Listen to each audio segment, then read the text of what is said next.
శరీరం అనే శవం పెట్లో ఉంది, కానీ లోనున్న అతను వెళ్ళిపోయాడు అంటున్నారు. ఏది వెళ్ళిపోయింది?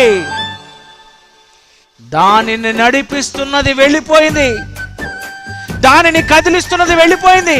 సడన్ గా లైట్లు ఆగిపోయాడు అనుకోండి, ఏమనుకుంటారు? అయితే బల్బు అయినా పోవాలి, లేకపోతే కరెంట్ అయినా పోవాలి. బల్బు బాగుందంటే అర్థం ఏంటి? కరెంట్ పోయింది. మీకు తెలుసు, బల్బు బాగున్నా పని చేయడం లేదంటే పవర్ లేదు. కళ్ళు అక్కడే ఉన్నాయి, చేతులు అక్కడే ఉన్నాయి, మెదడు అక్కడే ఉంది, కాళ్ళు అవయవాలన్నీ బానే ఉన్నా ఎందుకు కదలడం లేదు చెప్పండి? అతనిలో ఉన్నటువంటి పవర్ పోయింది,